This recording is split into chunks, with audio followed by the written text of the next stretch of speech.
गेल्या काही दिवसापूर्वी मला वाटतं याच सभागृहात एक कार्यक्रम झाला असेल बहुतेक ना, झाला होता की नव्हता, कोणाचा बालेवाडीला झाला होता. म्हणजे इतिहासामध्ये जर का आपण डोकावलं तर शाहिस्ते खान जरा तरी हुशार होता, त्याचं बोटावरती निभावलं. 3 बोटं इकडे पुण्यातच कापली गेली होती, पुन्हा महाराष्ट्रात नाही आला. नको रे बाबा, बोटावरती निभावलंय. त्यातनं काही शहाणपण यांनी घेतला असता तरी परत आले नसते. पण हे परत आले कशासाठी आले? महाराष्ट्राने जे फटके दिले त्याचे वळ कोणाकोणाच्या अंगावर कुठे कुठे कसे उठले ते वळ बघायला आले होते. अरे तुझ्या कुठे उठला, माझ्या कुठे उठला? आणि त्यांचे मोरके कोण कोण आले होते? अहमद शाह अब्दालीचा राजकीय वंशज अमित शहा. अहमद शाह अब्दाली, तो पण शाहच होता, तो अहमद शाह होता. हे अमित शाह आहेत. अहमद शाह अब्दालीचा हा राजकीय वंशज हा इकडे वळवळायला आला होता. आम्हाला हिंदुत्व शिकवतोय.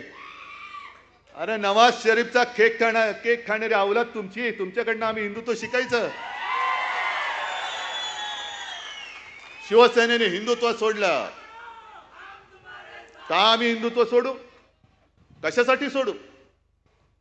केवळ काँग्रेस सोबत आम्ही गेलो, तुम्ही नालायकपणाने केलं. जे शंकराचार्य म्हणाले विश्वासघात करने वाला हिंदू नाही हो सकता, तो विश्वासघात तुम्ही आमच्याशी केलेला आहात. आणि शंकराचार्य म्हणतात जो विश्वासघात करतो तो हिंदू नाही. मग तुम्ही आमचा विश्वासघात केल्यानंतर शंकराचार्य जे म्हटलेत, मग तुम्ही हिंदू आहात की नाही आहात? आणि तुम्ही जे काय करता सत्ता स्थापनेसाठी, अगदी तुमचे पूर्वज जरी काढले 1940 सालापासून, श्यामाप्रसाद मुखर्जी, मी नाशिकच्या शिबिरात सुद्धा बोललो होतो. मुस्लिम लीगने, तेव्हाच्या मुस्लिम लीगने देशाची फाळणी मागितली होती. त्या मुस्लिम लीग बरोबर मांडीला मांडी लावून बंगालमध्ये सरकारमध्ये स्थापन होणारे यांचे राजकीय बाप श्यामाप्रसाद मुखर्जी, मेहबूबा मुफ्ती मोहम्मद बरोबर ती सरकारमध्ये सामील होणारी ही भाजपा.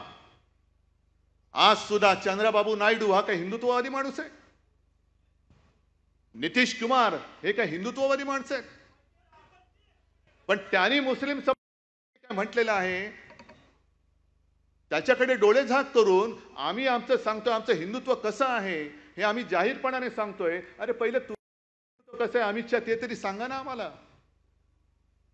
एकदा मोदी आम्हाला सांगतात की त्यांचं बालपण हे मुस्लिम कुटुंबियांच्या सोबत गेलेलं आहे. ईदच्या वेळेला ते ताजिया खाल्लं पण जायचे.